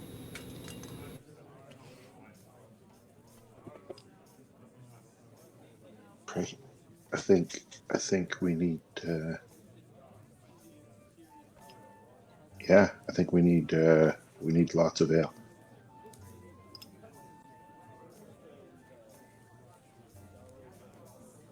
You can have my share. I have some other business I need to tend to a little bit later, and I think I need my faculties. Would Rue even know the word faculties? You have business tonight, Rue? I do. It's already pretty late for you. I know. Do you need help? I do stay up for the moons. No. I don't think Embarrassing.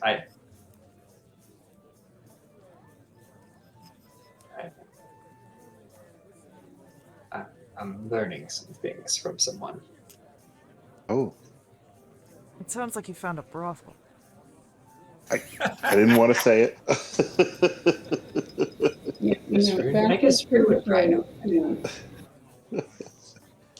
I mean, I guess I never thought of it that way. Maybe she does run a brothel. Don't.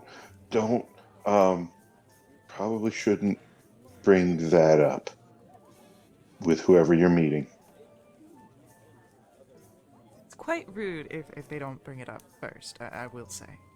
I've heard stories from the other guards of insinuations gone wrong. Duly noted. I think if you hadn't told him that, Rue might actually have brought it up with him. It's about this point that Cudgel comes over, and as she does, she sets out ale for everybody. So this means Vass has a second tankard ready to be go for as soon as this current one is finished. Well, that's all of my friends gathered round, and I thought that, well, we deserved a round.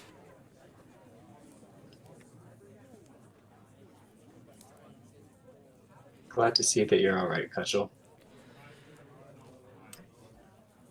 It is definitely better than where we were this time yesterday.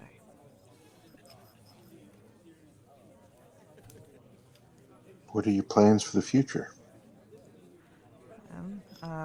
Work, hopefully. I believe Vass here is going to help me out with getting a word in to the marshal.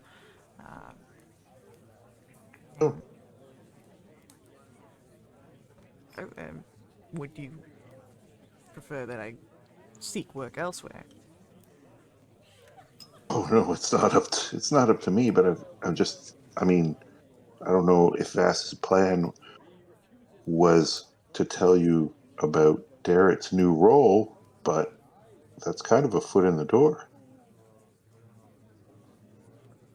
And she looks over to Derek, who sort of chokes down a mouthful of the ale. Yeah, I'm liaison to Marshal Vendry. I could I could talk to her. Cudgel kind of gives a clap on Derek's back that you all hear. That's it. But yeah, work is really my plan. Help out as best as I can. If there's any sort of breadcrumbs about where Becklin could be, following those. I thought we had some information. Didn't we hear some of the soldiers say that they had a Solanic prisoner or something? Like, I thought that we had pretty much confirmed that she had been out of character. I thought that we had pretty much confirmed that she had been captured. Yeah, you know that she's been captured, but you don't know where. Like, she's been captured by the Red Dragon Army, but her Oh, location... I thought that we had. Okay, I thought we had heard that she was being held at Vogler, but maybe I was just making presumptions. You know that the Dragon Army holds Vogler, so, I mean, Yeah. it's a good assumption that, you know, if she's held somewhere, it'd be Vogler, but it could be that it was only a temporary, could have moved. So far, Beckman doesn't seem to have information on where... Or not Becklin. Cudgel doesn't seem to have information on where Becklin is, but knows that Becklin's been captured, and so she's looking for that information, which is about the same as what you guys got, is that Becklin's been captured. There's no definite on where she's at. Hmm.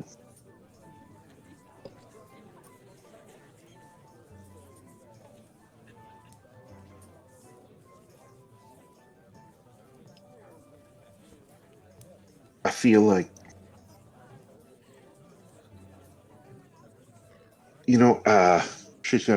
Victoria's gonna look into her ale for a few minutes and say, I don't know if this is incredibly stupid, but we keep running into Dragon Army soldiers that are training or recruiting people, right? So maybe we should have, and she'll like air quote, like joined, and maybe instead of trying to sneak in as Calaman defenders, we could have just walked in as Dragon Army recruits and effected some sort of kidnapping escape.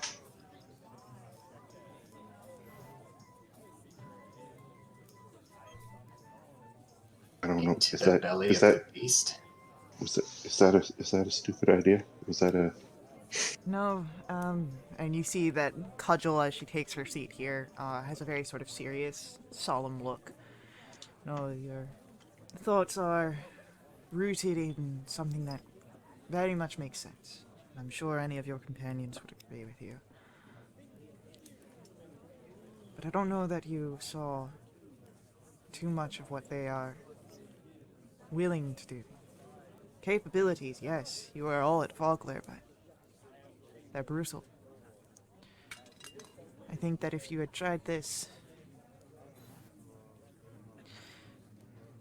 getting in is not what I was worried about in your plan, but it is the fact of you getting out.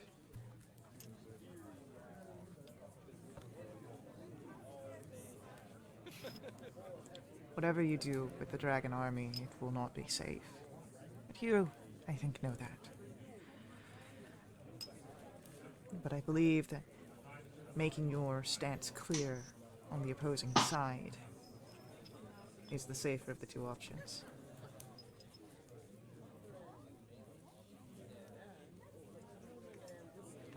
Yeah, I mean, I'm not really much of an actor anyway.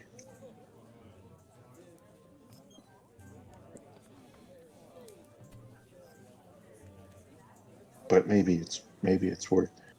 But Garrett, Garrett. Yes. Have they sent spies? Like, I mean, I mean, this isn't something we could do, but I'm sure they could have got someone in. we had the scouts checking the area. I assumed that Vendry's next progression would be spies after the scouts. Get some intel before sending people in. Don't want to put them in blind too much. But I can, of course, my next meeting with her, bring that up as a, more definite idea. See what her plans might be.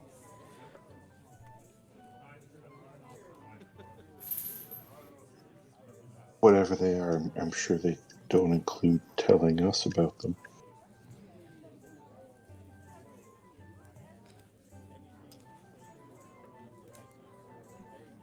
I mean, we've helped them some, but they probably still want to keep some of their secrets, strategies safe amongst the leaders.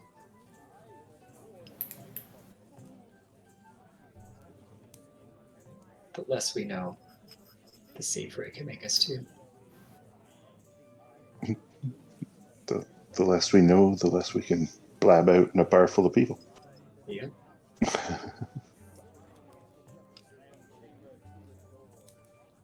Or if you happen down the road on 20 or 30 soldiers who don't happen to be Cudgel and her friends.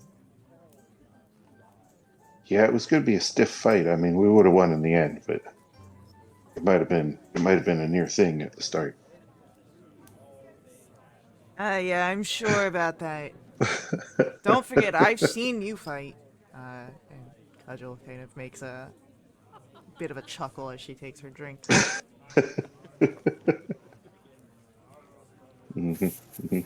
I mean, we've seen your mercenaries fight too. And look, 30 of them survived the invasion.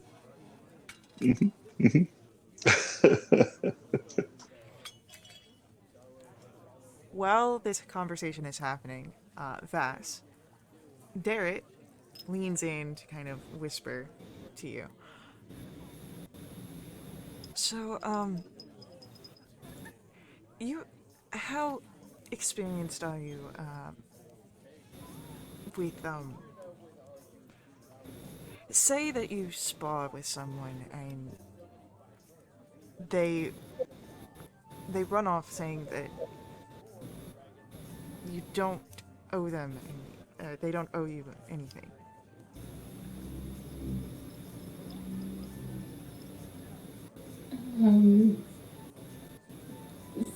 So in this hypothetical,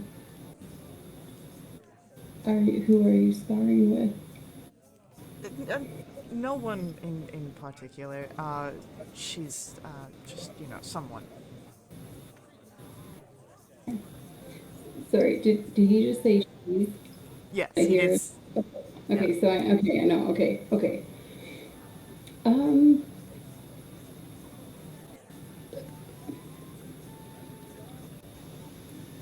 You could say I'm experienced, yes. That kind of sounds like. Kind of sounds like there might be something under the surface there. It seems like a bit of a random thing to yell at someone before leaving. Unless you alluded to them owing you something. I mean, well, what it was is that in this hypothetical, I may have said that you have to give me, that I did well in a fight, more or less, and this hypothetical figure sort of runs off afterwards.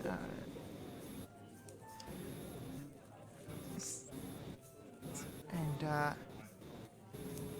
I just, I want to know that if I'm doing something that is uncouth. I wouldn't say you did anything uncouth. Seems like a perfectly legit thing to say, you know, hey man, give me credit, that kind of thing. Yeah, there might be something else going on that caused that particular reaction from that person. Okay. Uh, Thank you. Yeah, man, no problem. He like tries to like cheers with his ale. Yeah, cheers goes off, and it's about this time where Victoria and Cudgel's kind of, back and forth of who sees who fighting and kind of coincides.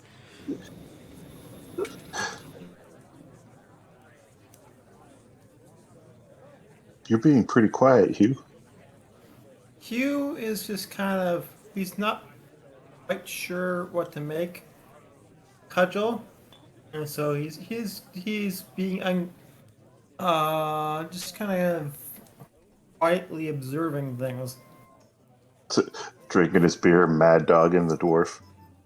Yeah, he's just he's being nonchalant about it, but he's quietly and unobtrusively keeping his eyes open. As Hugh, you are kind of doing this, Cudgel sort of chugs the rest of her drink, slams down the tankard, and, alright, I've seen you watching me since we reunited. Is this something that we can, settle with, like, fisticuffs, arm wrestling, something like that? Yes. I'm curious how you got through the enemy lines back to Kelman. We didn't. We ran like hell during the invasion. They were breaking our defense. That's how Becklin got captured. We just took the long way home. Okay. Dangerous, dangerous route home. That's why my men were a bit dragging their feet when we passed you this morning.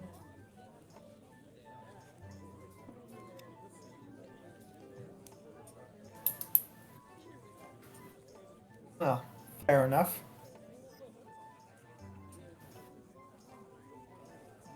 Alright. Now then, enjoy your drink. You know, ease up a bit, relax.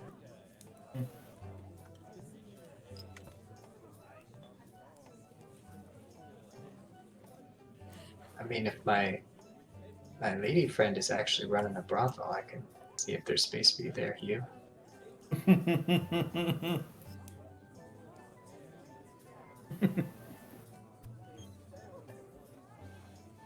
Q does not want to indicate the complexity of um,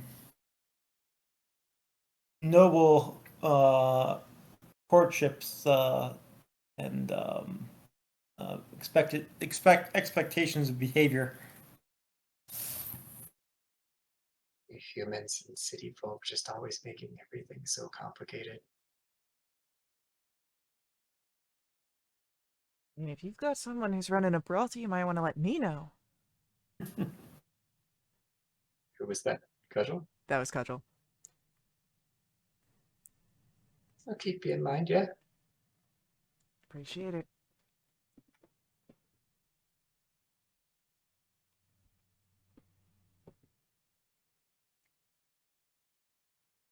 Now I've got to add that to my to-do list to see out brothels in Calumet. I mean, you don't have to add that to your to-do list, Oh, but it's totally going on my to-do He's list. a potion maker, herbalist, pimp. if anyone, it would be Wyan. Rue's living the life. That's right. I mean, he's going after all of the threads and, you know, you can't dictate how the city changes you. You just got to go with it. Comes back to St. Chris. Hey guys, I've got this great idea.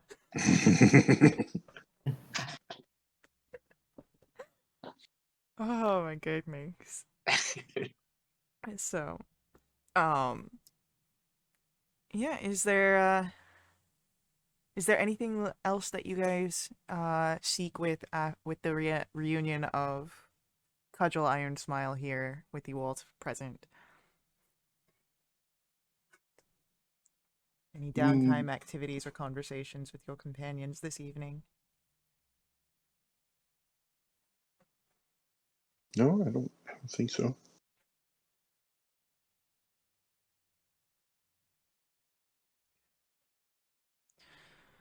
I don't think with the group, but I would head back to Wyans at the appropriate time. Yeah. Or maybe an inappropriate time. I don't know. It's best to keep mentors on their feet, on their toes.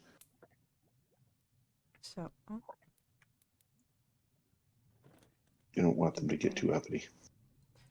so Life lessons from Victoria Ironhold. Or whatever is that? Victoria Ironhold. So,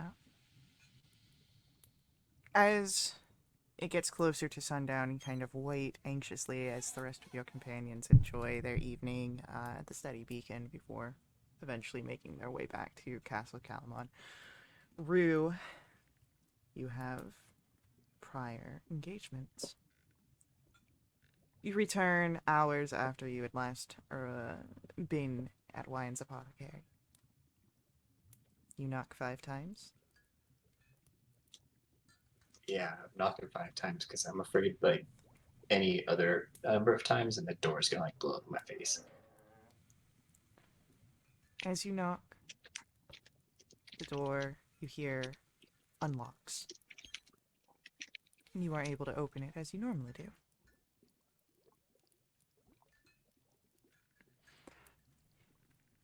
I'll go in. Okay. You enter in and you see Wyan standing there by her counter. So you showed up.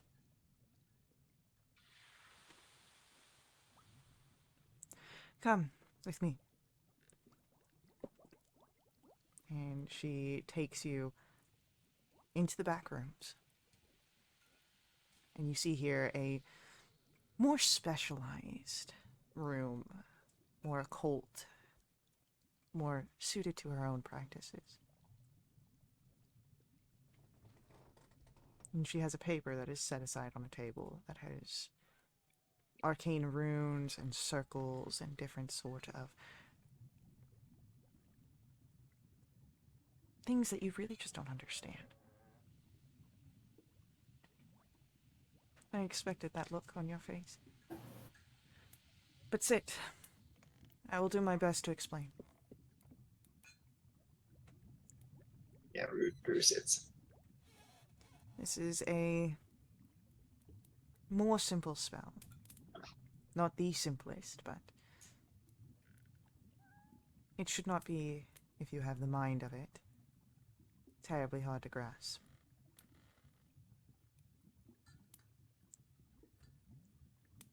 And she begins to explain the circles, the functionalities of the spell, how each rune interacts with the other.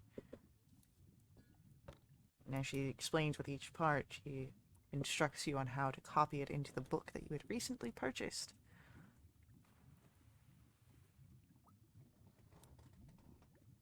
Go ahead, Rue, make for me just a straight intelligence roll, please. He's really bad at this.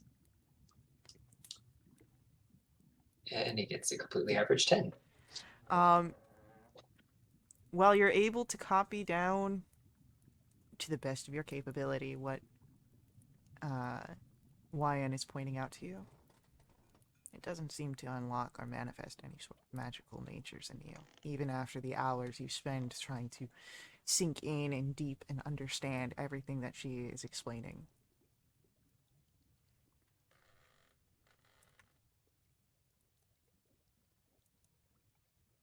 Rue just kind of like shakes his head. I don't know if I get it. That is not anything wrong. That's what I expected. I will start my search for contacts in the morning. You should perhaps go and get some rest yourself.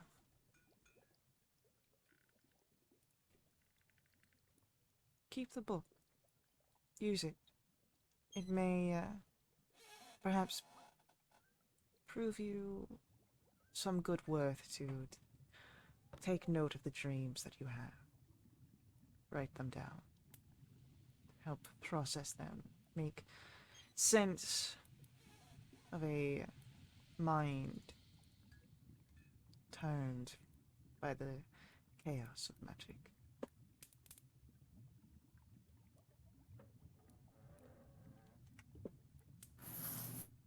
If I can remember them.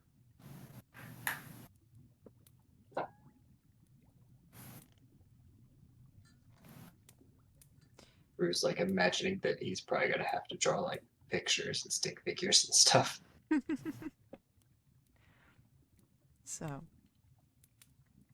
as you are now well into the night, it's probably close to about 11 by the time that you are making your way to Castle Calamon. The rest of you, perhaps already bedding down for the evening. Rue,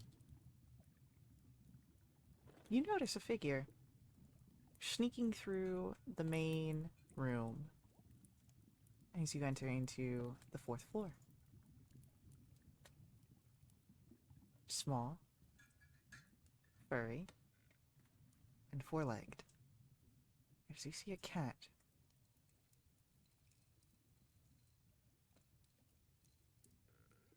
Does this cat look familiar? It does look familiar. Looks like one that was invited to come through Hugh's window at leisure.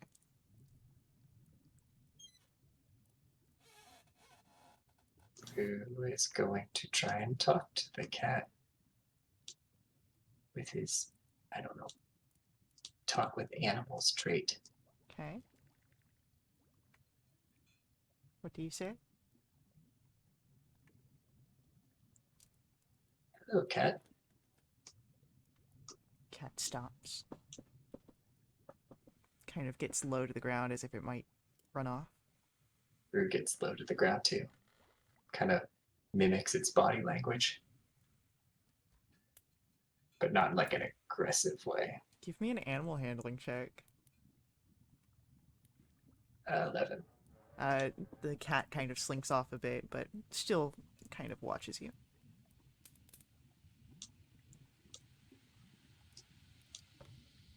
And we're down on like are we in You're our in, rooms? yeah, this is in the 4th floor of the main room. This is the big area where you've got your bed up against the windows. Okay, I thought we were in like in the entrance of the castle or whatever. No, no, no. Rue will just say, I don't mean you harm. We told you you could come and go. I like you here. You want to see the others? They're back in those rooms over there. I'm gonna go lay on my cot by the window. If you need snacks, and he like rolls out some berries from his pouches onto the floor at a sufficient distance away. You see where the eyes kind of dilate a bit more with the movement, like narrowing. Rue's making a mental note to find like catnip or something the next time he goes out. So many things on your to-do list. I know. Um, Cross 2 off, add 3 new. so, as you step over the feline, making sure to be as non-aggressive as possible, you make your way over to your bed. And the rest of you, thankfully, have no nightmares or strange dreams this evening. It is peaceful. It is quiet. As you all take the benefits of a long rest and as you all level up.